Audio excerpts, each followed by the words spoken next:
Можно ли с точки зрения биологии или генетики говорить, что русские украинцы — это один народ? Насколько мы похожи? Мы похожи настолько, что генетически нас не различить. Константин Северинов, специалист по молекулярной биологии, профессор и заведующий лабораториями в университетах России и США. Был членом команды, которая запускала Сколтех, имеет более 200 научных публикаций.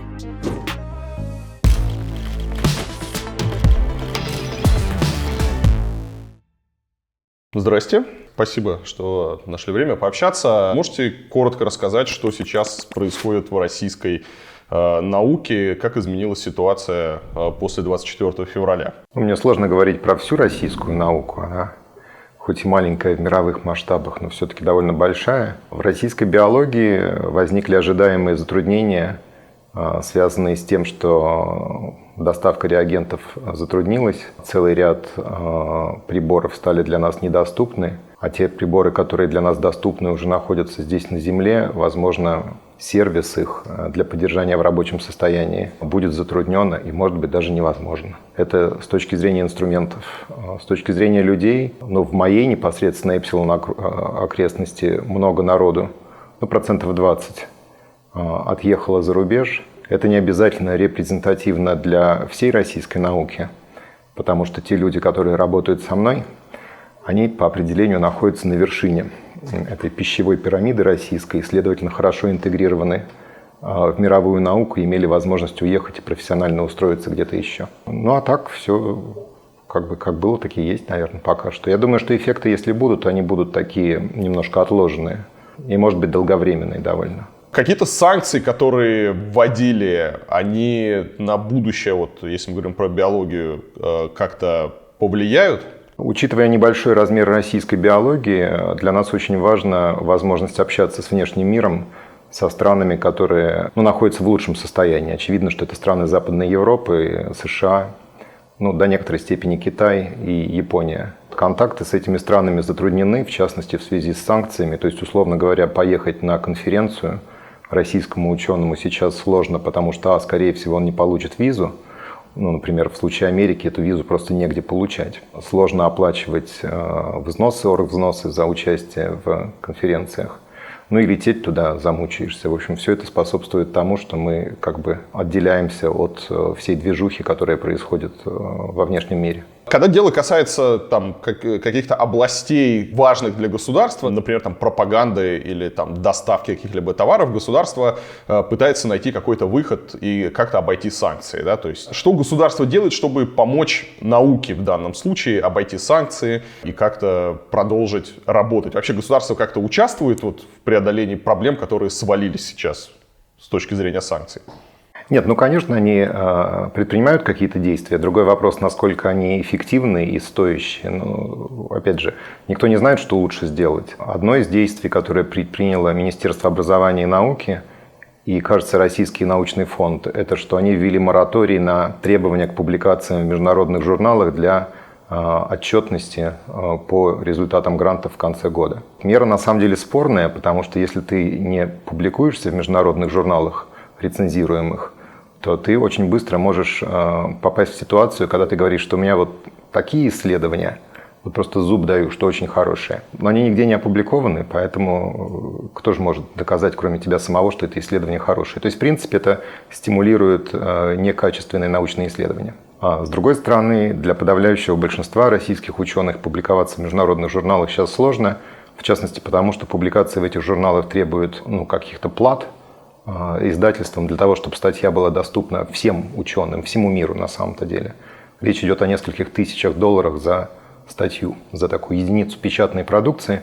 Когда я говорю про статью, это не просто набор бумаги, это какой-то законченный результат, которым ты хочешь поделиться с миром. Это могут быть годы работы, это может быть диссертация какого-то аспиранта. И ты хочешь, чтобы другие тоже про это узнали, почитали, похвалили тебя или, наоборот, покритиковали. Из этого может возникнуть новое направление и т.д. и т.п. Так вот, для условного ученого из какого-нибудь провинциального университета или института такую публикацию сделать в западном журнале сейчас сложно, потому что как же он деньги переведет? Раньше можно было грешным делом просто из своего кармана визой заплатить, а потом себе это как-то компенсировать. Уже на уровне русских рублей. А сейчас этого сделать нельзя, соответственно, есть проблемы. Если там в 10-х годах, когда была похожая ситуация, но не в связи с санкциями, а просто потому, что не было денег у русских ученых, можно было написать слезное письмо редактору и сказать: мы такие бедные, мы такие ущербные, возьмите у нас статью за бесплатно. И это работало. То есть сейчас очевидно, что отношение другое, это не сработает.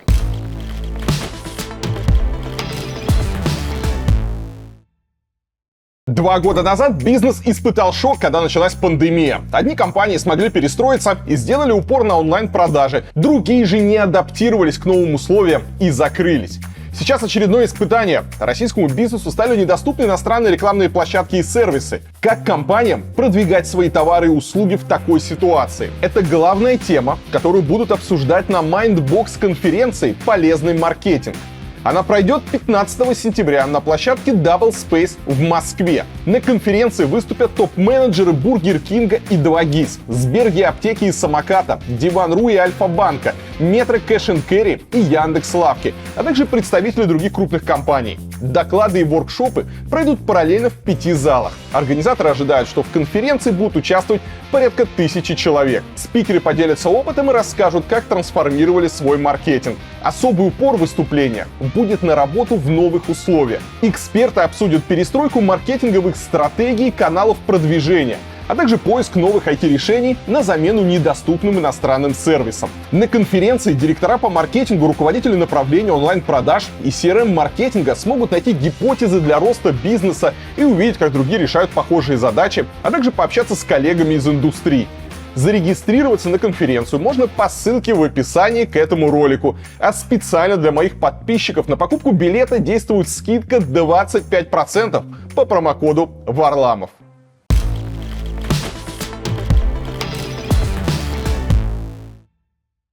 Делает ли что-то Запад, чтобы оставаться в контакте с нашими учеными? Предпринимает, может быть, какие-то попытки облегчить их релокацию, какие-то особые условия предлагает? То есть пользуется ли как-то Запад сейчас моментом? То, что воспользоваться моментом, нужно выделить деньги. Никаких специальных программ, где бы выделялись деньги для того, чтобы российские ученые куда-то могли приехать и где-то устроиться, мне неизвестны. Ну, было какое-то заявление, нашумевшее Бориса Джонсона, который после этого почти что в БОЗе почил. Вот. Было какое-то заявление Байдена по поводу того, что H1 визы будут выдавать как-то облегченно. Но это на самом деле никакого отношения к реальности не имеет. То есть система устроена так, что никаких специальных программ для русских ученых нет. Вот правильный ответ такой. Для украинских ученых есть специальные программы, которые позволяют им в экстренном порядке оказаться в Израиле, Франции и в некоторых других странах, получить некоторую стипендию, и тебя приютят в какой-нибудь лаборатории.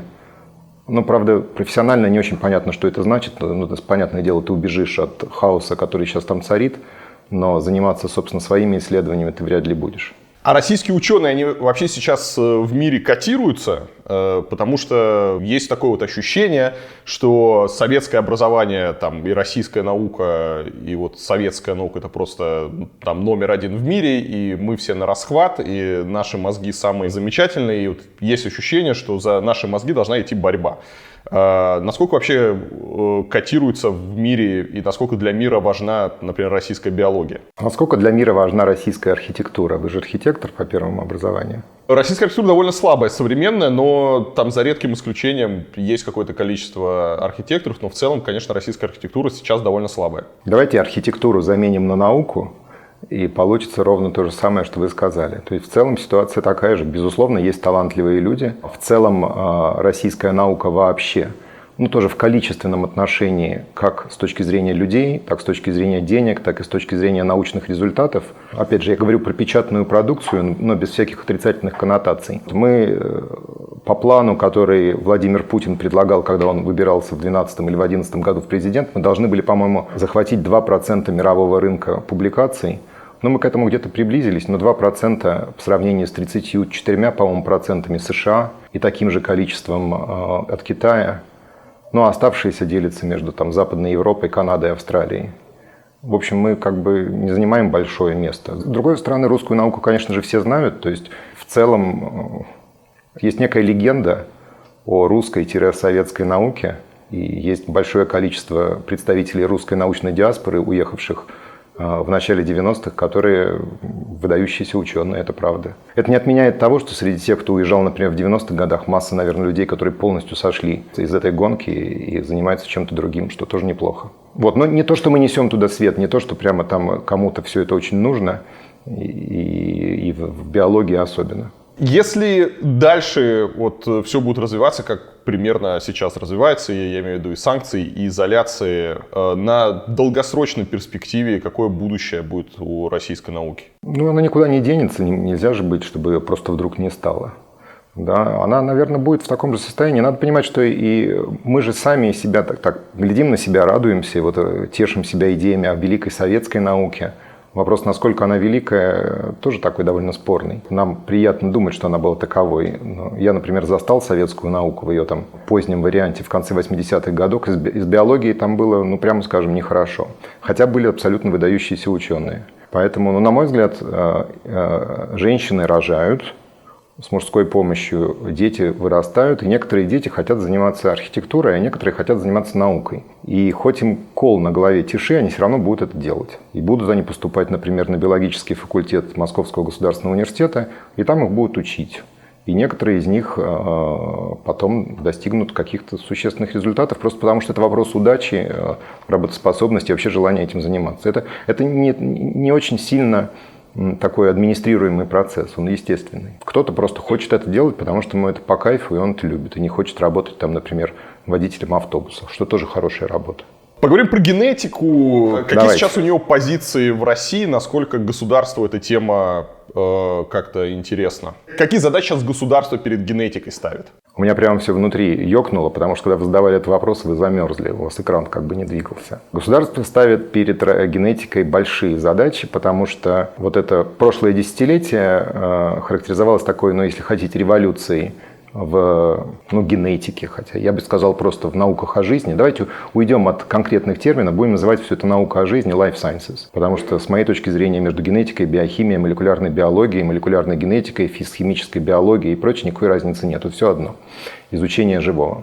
Так вот, в прошлом десятилетии произошла некая революция, и мы научились направленно изменять геномы так, как мы это хотим делать. Ну, с помощью метода таких генетических ножниц, он еще называется CRISPR-Cas. Так как этот метод сулит большие возможности не только в фундаментальной науке, но и в сельском хозяйстве, животноводстве и медицине, то все в мире бросились его развивать. Вот, Россия как бы исходно занимала слабые позиции в этой области, и возникло сознание, что нужно здесь что-то делать. Поэтому в 2019 году была принята федеральная научно-техническая программа развития генетических технологий в России. Она была законом принята до 2027 года, но сейчас ее продлили до 30-го. И туда выделено какое-то финансирование в размере пары миллиардов долларов, я думаю, где-то так, на все. И предпринимаются некоторые действия, исходно они предпринимались именно для того, чтобы тоже научиться завести у себя вот это чудо и научиться заниматься генным редактированием. Ну, как получается уж, это другой вопрос, но в принципе есть серьезные какие-то попытки развить эту область. Как на уровне образования, так на уровне и науки, но, правда, сейчас она становится все более и более прикладной, это плохо. И параллельно идет деятельность с привлечением технологического партнера, компании «Роснефть», для создания мощного геномного центра и создания генетической базы российских геномов, которая позволит улучшить диагностику многих заболеваний с генетической природы и, возможно, подвинуться к методам их лечения. Вот вы сейчас говорите такие страшные вещи, а их обычно говорят там пропагандисты, пугая, говорят, вот смотрите, да, они там меняют какие-то гены, что-то там собирают. На практическом уровне, вот кроме диагностики заболеваний, то, что вы уже назвали, что еще там в каком-то обозримом будущем генетика может нам дать? Какие ждать прорывы и открытия? Сие есть великая тайна, потому что прелесть занятия вот моей наукой, нашей наукой, заключается в том, что у нас горизонт планирования очень короткий, потому что мы сейчас с вами говорим, а там кто-нибудь сидит в лаборатории, капает и случайно, а может быть направленно, сделает открытие, которое полностью изменит вектор движения нашей науки на следующие 10 лет вперед. Вы сейчас говорите немножко в парадигме государственного чиновника, который говорит, как бы мне определить, куда двинуться, а потом выделить туда ресурс и попасть из точки А в точку Б. Так вот, я люблю заниматься этой наукой, потому что я не знаю, где мы будем завтра, послезавтра, уж тем более через год. Но опыт показывает, что мы точно будем двигаться, и эти открытия будут определять лицо медицины, качество медицинского обслуживания, качество еды, которую мы с вами потребляем. Но главное, будет интересно. Поэтому не знаю. А если вам кто-то скажет, значит, он врет. Замечательно, но это интересно. Значит, будем внимательно следить. Россию часто обвиняют, ну, когда вообще говорят про Россию, особенно вот в контексте конфликтов, да, что у русских есть какое-то имперское сознание, что мы вот не можем забыть про какое-то имперское прошлое, пытаемся вот влиять на какие-то страны, которые сейчас независимые. Эта история, она чисто психологическая, или можно говорить, что на уровне генов могут быть какие-то вот предпосылки к такому поведению, к так называемому имперскому сознанию? Я уверен, что нет. Нам нужно исходить из того, как работает наука. Но мы должны с вами договориться о терминах, иначе мы можем говорить все, что угодно. Мы вообще можем сказать, что русскими управляют зеленые человечки, ну, в смысле, зеленые человечки нехорошо говорить, ну, из космоса кто-то, да? Ну, там, Господь Бог, еще что такое. Как ответить на вопрос, который вы задали? Для генетики, если мы говорим про генетику, генетика – это наука о самом интересном, о сексе и о наследуемости. Значит, нам нужно взять некоторое количество русских людей, определить понятие имперскости, его нужно померить. Должен быть такой имперометр, прибор, который измеряет имперскость. Ну, желательно количественно. Но, может быть, это простая характеристика, да или нет. А потом скрещивать людей с имперскостью или нет, производить от них потомство и смотреть потом, как это потомство сохраняет свою имперскость. Желательно в одних и тех же условиях. Понятно, что условия будут другими. Поэтому такой опыт, люди – это не горошки, с которыми Мендель работал, и ответить вот на такого рода вопрос невозможно. С другой стороны, я подозреваю, что мы как социокультурная общность, ну, есть же такое понятие, да, российский народ – это не обязательно русские. Наверное, многие имеем в себе культурные элементы, ну, например, имперскости, при этом этнически или генетически не будучи сильно близкими друг к другу. Мы можем быть бурятами, тувинцами, русскими, евреями, и тем не менее быть имперцами или не быть ими. Так что короткий ответ – нет. Такого не может быть. Даже шизофрения, что гораздо лучше определяется, чем имперскость, и то не имеет четкой генетической основы. По крайней мере, она неизвестна. Хорошо, если мы говорим про поведение человека, например, там, про агрессию или про насилие, это определяется генами или воспитанием? Это такой вопрос nature versus nurture. Давайте ну его про агрессию, давайте про интеллект поговорим. Вот. Но давайте, тоже нет, потому что совершенно непонятно, как эти вещи измерять. Ну, правда, ведь это все очень сильно зависит от условий, правильно ведь, в социальных, в которых вы находитесь. И еще раз, чтобы проследить и доказать, что есть генетическая подоплека чего-то, нужно продемонстрировать, что в поколениях в связи с каким-то генетическим признаком, ну, условно говоря, состоянием ДНК, у вас ассоциировано какое-то, например, поведение. Даже если вы это покажете, вы не можете сказать, что есть причина и следствие здесь. Это может быть просто ассоциация. Поэтому я бы предлагал все не усложнять. Это немножко, знаете, это проблема вот всех этих популяризаторов науки. Гены, как и атомы, как еще что-то такое, они попали в сознание, такое публичное, обывательское. И теперь люди ими как бы употребляют эти термины, совершенно не понимая, о чем они говорят. Вот вы же тоже наверняка не понимаете про гены. Ну, наверное, понимаю недостаточно. Ну, или совсем нет, я подозреваю. Вот, поэтому лучше даже не вдаваться. То есть нет и нет. Вот есть простые вещи. Есть, например, такие моногенные генетические заболевания. Есть какие-нибудь заболевания крови, типа талассемии или гемофилии. Есть болезнь муковисцидоз. Есть еще масса всяких интересных болезней. Их на самом деле около 10 тысяч штук. Вот они точно определяются генами. А именно, что если вы получили такую дефектную копию гена от папы и от мамы, то вы точно будете болеть. Вот просто вот зуб можно дать. Вот здесь все понятно. Но это именно простые моногенные или менделирующие, в честь Григора Менделя, отца-основателя современной генетики, состояния. А все, что сложнее, оно немножко от лукавого. Если сравнивать разных людей, можно ли с точки зрения биологии или генетики говорить, что русские и украинцы – это один народ? Насколько мы похожи? Мы похожи настолько, что генетически нас не различить. Кроме того, что такое русский, на данной стадии, я там как-то в интернете читал, кто-то меня цитирует и говорит, что я враг народа, потому что я сказал, что русского генома не существует. И я тем самым отрицаю вообще всю идею русской национальности. Но это опять же потому, что люди не понимают, что такое геном и что такое народ. Очевидно, что есть признаки, которые генетически заданы и определяют нашу внешность. Ну, например, если мы говорим про крупные общности типа рас, ну пусть они будут азиатская, негроидная и европеоидная, но мы можем их отделить друг от друга, мы их видим, что они разные. И мы можем найти какие-то генетические причины, она не одна, их много, которые обуславливают эту разницу. Мы видим, что это наследуемо. И есть народы, которые произошли относительно недавно, или, например, какие-то островные популяции типа японцев. Они все довольно близко друг к другу находятся, да, и в них нету примесей, скажем так, внешних генов. В случае русских это совершенно очевидно не так. И в этом нет ничего ни плохого, ни хорошего. Это никак не отражается на том, как мы себя самоидентифицируем, чувствуем, как мы культурно себя воспринимаем и как мы говорим. Но, тем не менее, я не могу себе представить, что можно выделить какой-то вот такой эталонный геном русского. Точно так же, как нет генома американцев. И отделить русских от украинцев, которые разошлись друг относительно... Ну, Киевская Русь, наверное, это когда мы все были вместе. Там был и Киев, и Русь. Да? Было это сколько? 900 лет назад где-то, да? Я недавно говорил с Михаилом Гельфандом, и помимо всего прочего, он мне сказал, что биологию преступно мало изучают в российских школах. Согласны ли вы с этим, и зачем вот, обывателю нужны какие-то дополнительные знания по, например, биологии? Ну, я, наверное, готов с Мишей в данном случае поспорить, потому что... Я не знаю, зачем обывателю нужны знания. Ну, в принципе, хорошо знать. Другой вопрос, что для подавляющего большинства людей это будет не такое знание, которое может быть использовано.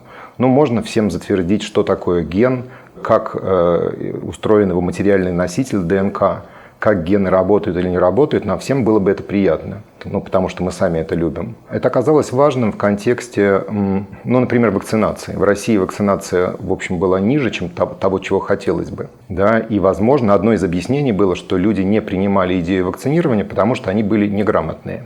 Если бы им объяснили, что вирус есть, а многие думали, что вируса нет, то они тут же сказали: вирус есть, ну все, убедил, пойду вакцинироваться. К сожалению, во-первых, в тех странах, где выше уровень вакцинации, вовсе не выше уровень биологического образования. И вообще целый ряд социологических исследований серьезных показал, что использование рациональных каких-то аргументов, в частности образования и популяризации науки, никак не влияет на то, какие решения принимают люди, например, относительно медицинских вмешательств. То есть хорошо всех учить, вообще даже не важно чему, можно танцам, на мой взгляд, а можно биологии.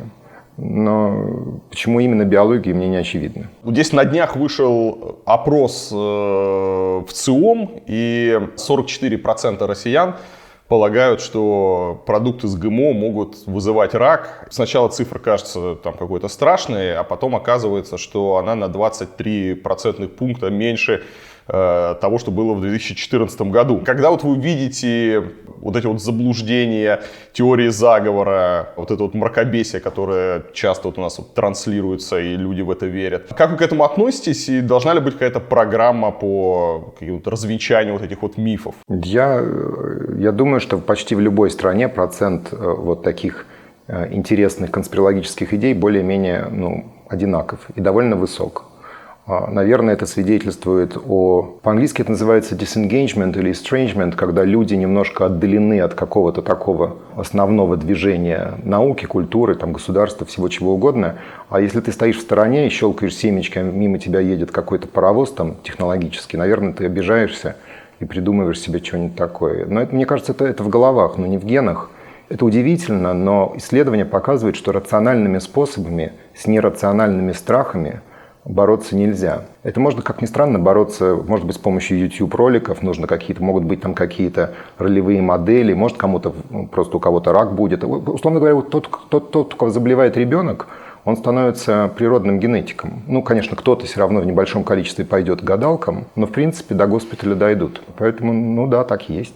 Не чувствуете ли вы, что в том числе и это упущение и вина, может быть, ученых, которые не могут объяснить, чем они занимаются? Потому что, вот, на мой взгляд, 44%. Не, идите это самое. Смотрите, ученым становится следующим образом. Ты, во-первых, должен родиться это полюбить. То ли тебя родители воспитали, то ли ты сам там. Есть масса ученых, которые возникли, прямо, знаете, вот ниоткуда. То есть не то, что они были в семье ученых. Ты 4 года или учишься в университете на бакалавра, 2 года в магистратуре, если болонская система есть, 4 года в аспирантуре, это уже 10 лет. И выйдя из аспирантуры, будучи кандидатом наук, ты вовсе не стал ученым. Там еще потом, то есть ты всю жизнь учишься и становишься кем-то еще. Поэтому ведь никто не подваливает там к этим самым физикам с ЦЕРНа и говорит: объясните мне, пожалуйста, почему, когда я завтракаю и ем йогурт, мне важно знать про бозон Хиггса. Вот возьми-ка мне, вот я сейчас пока, вот вы сейчас пьете что-то, вот я пока тут пью, расскажи мне тут на пальчиках, о чем тут речь. Но такого не бывает. Условно говоря, когда вы садитесь в самолет, вы же не требуете, чтобы вам кто-то объяснил, почему он летает. Представляете, такая гравицапа, там 100 тонн весит и вдруг летит. Это просто невозможно. А если это возможно, то это будет профанация. То есть надо понимать, что любой человек, который начинает популяризировать сложные вещи, а наука сложная, он будет вынужден людям, не имеющим формального образования, картинку упрощать, бастардизировать, и в конечном счете ты придешь в тупик, то есть ты начнешь врать. Самое ужасное, что те люди, которым ты объясняешь, те из них, которые считают себя продвинутыми, они решат, что они что-то поняли, а дальше ты будешь как Христос, глядя на апостолов, смотреть: Господи Боже мой, я же не то говорил. Чего они вообще там несут-то? 44% россиян, которые боятся ГМО и думают, что ГМО-продукты вызывают рак. Это разве не страшная цифра? Это нормально. В Европе то же самое. Люди боятся ГМО. Ну и что? Это означает, что есть большая задача. Если ГМО действительно потребуется экономически вводить широко, людям нужно будет объяснять. В принципе, если в задницу клюнет жареный петух и еды не будет, то будут трескать ГМО как миленькие. Да? Другой вопрос: хочется верить, что этого не произойдет. Это из классическая история там, с какими-нибудь антибиотиками или еще чем-нибудь. Антибиотики были введены в практику во время, на самом деле, Второй мировой войны, просто потому что люди умирали, надо их было лечить, солдаты на поле боя. А потом война кончилась, и вроде как антибиотики остались. Ну ладно, давайте их применять. Хотя от них там глохли, и была масса тяжелых последствий, которых сейчас нету. То же самое, например, с РНКовыми вакцинами, которые после пандемии, безусловно, начнут широко применяться и разрабатываться для самых разных вирусных заболеваний. Но по факту, когда кто-то там рассказывал, что эти вакцины были недотестированы, это же правда. И не могли быть они оттестированы, потому что не было реальной практики. Но сейчас она возникла. Это такой перелом в сознании, который потребует, наверное, будет сопряжен с какими-то неприятными событиями. Но иначе это просто не произойдет. У вас есть, пользуясь случаем, может быть, какое-то короткое объяснение, почему не надо бояться ГМО-продуктов? Смотрите, там можно пытаться раскладывать страхи людей на разные какие-то составляющие. Значит, некоторые люди боятся ГМО-продуктов, потому что они считают, что там есть ДНК. Но ДНК есть во всех остальных продуктах, если только вы не едите камни. В камнях ДНК нету, а во всем остальном органическом продуктах, огурцах, помидорах, мясе, кукурузе, рыбе есть ДНК. Рыб, помидоров, огурцов и так далее. Основное соображение по поводу ГМО у людей, что вы едите что-то неестественное, и это неестественное может повлиять на ваш собственный дорогой геном. Не дорогой, а любимый в смысле, да? Но если бы такой механизм влияния пищи генетический на нас с вами был бы, то мы, поедая все, что мы едим в течение жизни, должны были бы это на себе испытать. Да, но этого не происходит. То есть это первое. То есть фактически утверждение функциональное такое, что известных способов влияния на наш геном, генов, поглощаемой нами пищи, не существует, не обнаружено. Этого просто нету. Вся история человечества, и всего остального показывает, что это так. Второй аргумент есть, что ладно, я ем огуречек, который бабушка вырастила там в саду, и он естественный, а тут в этот огуречек вставили какой-нибудь ген. Например, ген из какой-нибудь бактерии, который позволяет огурцу быть устойчивым к какой-нибудь бабочке огурцеедки. То есть утверждение тогда фактически такое, что чужеродный ген, будучи помещен в пищевой продукт, может каким-то образом влиять на свойства этого продукта, например, делать его токсичным. Но на эту тему есть просто обычные токсикологические, а не генетические исследования, которые доказывают равнозначность модифицированного продукта и немодифицированного. Они показывают, что этот огурец остался тем же самым. Все разговоры про то, что у бабушки огурец пахнет вот так, а этот совсем не пахнет, это уже в пользу бедных, это совсем не про то. То есть обсуждать это в рациональных терминах с людьми, которые говорят, что а вот у меня там бабушка ела огурцы, или я там ел такие-то огурцы и покрылся прыщами, что здесь можно делать? Еще одна страшилка последнего времени — это вот эти знаменитые этнобиолаборатории. Я здесь недавно спорил со своим знакомым, и он мне прислал там несколько статей, где примерно похоже обсуждают американцы. Я имею в виду вот это вот этно-био-оружие, да, что американцы какие-то в Конгрессе тоже выражают опасения, что вот подобное оружие, оно может действовать на определенных людей, на определенные расы, и что вот подобные разработки, они там где-то ведутся. Какая на самом деле ситуация? Можно ли сегодня говорить, что такое оружие есть, или кто-то с этим экспериментирует, и можно ли вообще его теоретически создать? Давайте я издалека начну.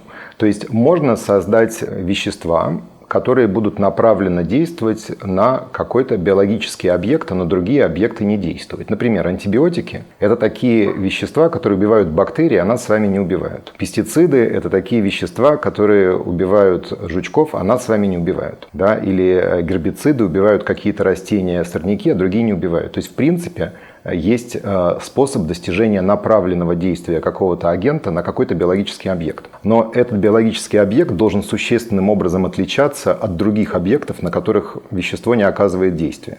Ну, это избирательность фактически. Да? Для того, чтобы избирательность была достаточной, нужно, чтобы объекты сильно отличались друг от друга. Проблема в том, что люди отличаются друг от друга очень мало. То есть вот мы с вами, видите, даже волосы почти что вот похожие, длинные, и у Гельфанда тоже. Но мы действительно мало отличаемся друг от друга. Найти способ, который позволил бы убить вас, а не меня, или наоборот, генетически, основываясь на разнице наших с вами генов, не представляется возможным на сегодняшний момент. Потому что мы все с вами прежде всего люди, и это означает, что наши генетические отличия происходят в несущественных для жизни генах. Но чтобы кого-то убить, вы должны что-то там в нем существенное поломать. Да? То есть вы должны нацелить ваш агент избирательно на какой-то важный ген. Но наши важные гены у всех людей, они, в общем-то, одинаковые совершенно. А отличия, которые делают нас тем, кто мы есть, они в несущественных в основном местах нашего генома. Насколько это возможно в будущем, когда инструменты станут точнее и можно будет делать вот акцент на эти даже самые незначительные отличия? Я думаю, что это невозможно. Смотрите, программы развития биовооружений существовали в США и в Советском Союзе. В Советском Союзе они как бы приводили, там были утечки, были всякие неприятные истории. Но, в общем-то, по-видимому, с точки зрения военного применения и эффективности, это бессмысленно. Оружие должно быть избирательно, его должно быть легко доставить, оно должно хорошо храниться, оно не должно потом на тебя воздействовать, на твои собственные войска и так далее и тому подобное. Так вот, в случае с биологическими объектами решить это фактически невозможно. То есть можно, конечно, определять геном человека, бегать за этим человеком, пытаться в него что-то вколоть, или вдохнуть, или так далее. Нет, я не вижу этих способов. Мне кажется, что люди, которые говорят про это, или добросовестно заблуждаются, потому что слишком верят в силу биологии и не знают, насколько мы на самом деле ничего не знаем, ну или заблуждаются недобросовестно, а просто пытаются получить какие-то преференции, не знаю, там деньги, еще что-нибудь такое, политические очки. Вопрос практический. Как обстоят дела сегодня с бессмертием? Дела с бессмертием обстоят ровно точно так же, как обстояли всегда. А именно, все в конце концов умирают и будут умирать. Все кажущееся изменение, не кажущееся, а естественное изменение сроков средней продолжительности жизни, которое произошло в 20 веке, и именно 20 век характеризовался вот этим взрывным совершенно изменением, увеличением срока продолжительности жизни, связано с тем, что мы смогли победить целый ряд инфекционных болезней бактериальных в связи с использованием антибиотиков. Связано с тем, что мы смогли победить или контролировать вирусные болезни в связи с развитием вакцинации методов. И на самом деле скорее больше всего связано с развитием системы водоснабжения в городах, когда вода стала чистой, и мы перестали пить туда же, куда мы мочимся. Ну, понятно, разделили все это дело. И поэтому детская смертность резко упала, и люди стали жить дольше. Условно говоря, если ты не умер, то ты будешь как бы жить дольше, чем если бы ты не умер в 19 веке, но я имею в виду в младенчестве или в каких-то вот других таких состояниях. И такого и быть не должно. Я вообще не понимаю, откуда такая идея даже возникла. Ну, подождите, по-моему, совершенно банальная и понятная мечта, да, мечта о бессмертии. Мы помним еще по сказкам Кощей Бессмертный. Это да, но мы помним и паковы, самолеты. Вот никто же не пытается, не обсуждает, например, то, чтобы двигаться со скоростью больше, чем скорость света. Хотя есть какие-то у фантастов, какие-то там варпы, эти самые завороты пространства и все такое прочее. Но это просто байки, да ведь? Но все вроде успокоились, что есть вот такой предел, но будем с ним жить. Никаких оснований считать, что бессмертие может быть, нету. Есть понимание, что у каждого вида есть свой какой-то средний срок жизни, у особей этого вида. И, естественно, есть некоторое распределение вокруг среднего. Кто-то живет меньше, кто-то живет больше.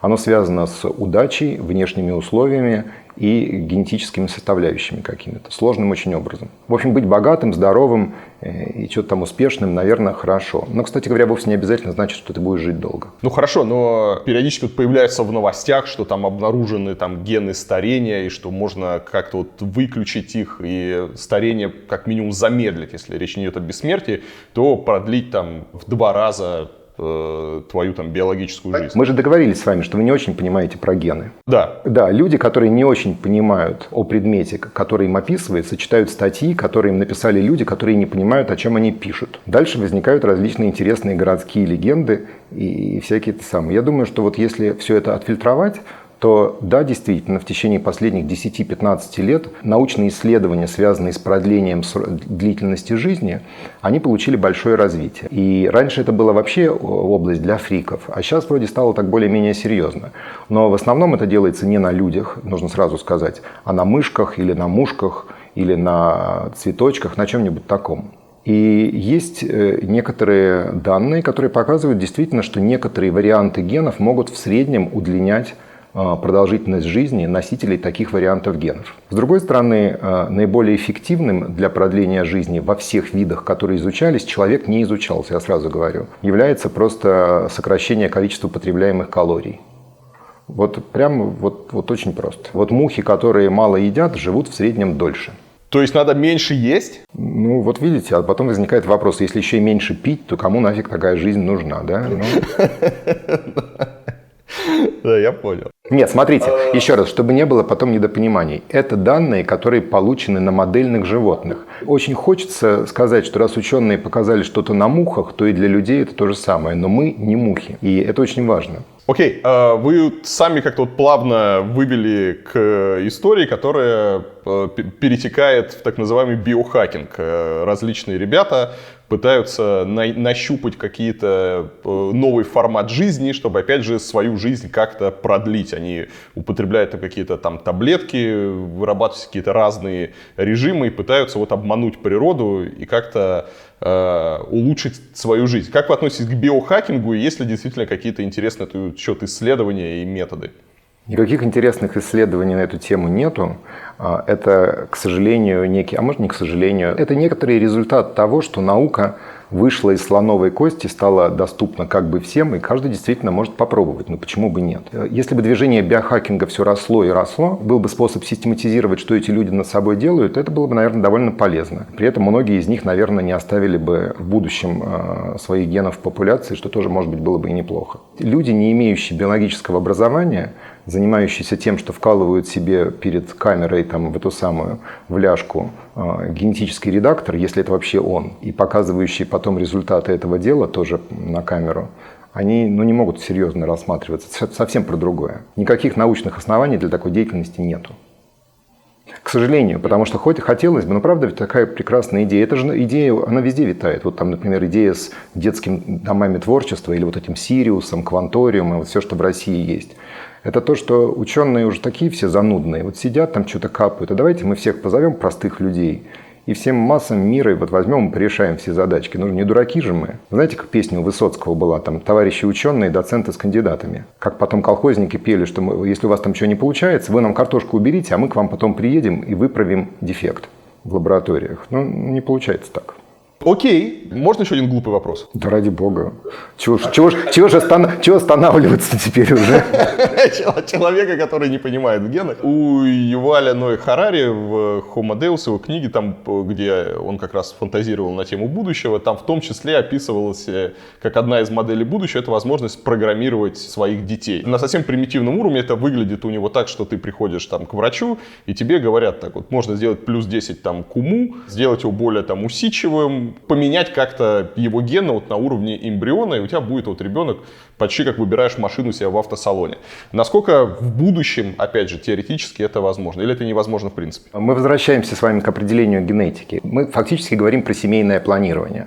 Семейное планирование – это вот тот случай будущего сейчас, потому что если речь идет о тяжелых наследственных генетических заболеваниях, природа которых известна, то можно с помощью, там, например, процедуры экстракорпорального оплодотворения избежать ситуации, когда зародыш оказывается носителем или…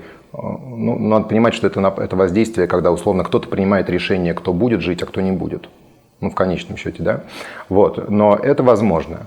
Все остальные вещи, форма носа или там усидчивость, возможно, она связана с размером ягодиц, да, например, или еще с чем-то таким, они генетически не определены. Поэтому что здесь менять невозможно. Мне кажется, что людям, которые этим озабочены, стоит скорее сконцентрироваться на воспитании своих детей. В принципе, воспитание очень эффективная вещь. Воспитание, индоктринация, пропаганда позволяет вам получать от людей очень много чего без всяких генетических изменений. Вот, поэтому зачем мудрствовать-то?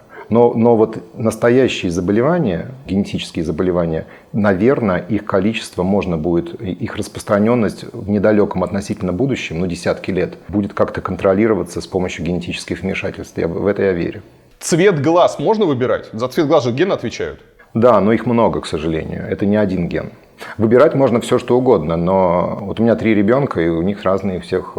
Да, но это воля случая. В будущем я могу прийти там, или мои там внуки будут приходить к врачу, и вот как выбирать, вот мне такой цвет глаз, такой цвет волос, пожалуйста, чтобы у ребеночка был. Цвет волос, зайдите вон в в парикмахерскую, и будет у вас все, что вам нужно. А цвет глаз, линзы, тоже позволяют вам делать. Нету способа это сделать. Это все очень сложные признаки. То есть кто-то посчитал, что толщина ногтя, которая очень волнует многих женщин, занимающихся там маникюром и так далее, серьезная для женщины проблема. Это генетически обусловлено. Но гены, которые это контролируют, их число оно составляет несколько десятков. Значит, если вы хотите что-то в уже имеющемся эмбрионе поменять, вам придется это делать множественные генетические воздействия на самые разные гены. Причем, опять же, надо понимать, что это можно делать только на стадии оплодотворенной яйцеклетки. Это нельзя делать, как вы говорите, когда вы планируете будущего ребенка. Со взрослым человеком делать нельзя. Здесь же есть большая этическая проблема еще. Она заключается в том, что, может быть, если мы пытаемся утолщить ногти будущей девочки, то мы делаем что-то, когда через 20 лет, может быть, окажется, что тонкие ногти, наоборот, в моде и вообще хороши. И мы вообще принимаем решение о ком-то без его или ее ведома. На каком основании? Может, у меня родители идиоты и хотят сделать со мной что-то, что я вообще вовсе не хотел. Окей. Относительно пандемии коронавируса, которая вроде как уже закончилась. Не, сейчас наоборот все идет заново. Да, сейчас опять вроде бы как начинается. Если смотреть на то, как мир на все это реагировал, какие, на ваш взгляд, были допущены там главные ошибки, и какая страна, кто действовал там наиболее эффективно, чья тактика была правильной? Наверное, правильной тактики быть не может, потому что каждый действовал исходя из своей ситуации, локальной в частности. Это же была беспрецедентная вещь. То есть нельзя угадать все время. Это какой-то был естественный процесс эволюции вируса, распространения его по планете. Можно судить по количеству умерших относительно населения. К сожалению, например, Россия выглядит в этом смысле очень нехорошо. То есть больше всего в процентном отношении умерло людей в Перу, кажется, а вторым в этом неприятном списке находится Россия. Ведь тоже непонятно, означает ли это, что здесь не то делали, свидетельствует ли это о качестве медицинской системы. Мы не можем сказать напрямую. Мне пандемия понравилась вот чем, что на самом-то деле за эти 2 года была сделана огромная работа по введению и производству совершенно новых вакцин. Это показало, что наша наука, она действительно полезная, понимаете? То есть такого никогда еще не было, когда в такое короткое количество времени было разработано и произведено такое количество принципиально новых препаратов, которые реально спасли миллионы жизней. Ваше отношение к Биллу Гейтсу, которого сейчас многие демонизируют? Я к нему никак не отношусь, я его не знаю, к счастью, уж не знаю сам, а как к нему можно относиться? Фонд Мелинды и Билла Гейтса благотворительный на протяжении десятков лет поддерживает большое количество программ в странах Африки, Латинской Америки и бедных частях Азии, которые позволяют улучшить уровень здравоохранения в этих странах, спасают жизни и так далее. Это прекрасная работа. И учитывая то, что коммерческие компании в эти страны заходят неактивно, потому что там нет платежеспособности, Это очень важная деятельность.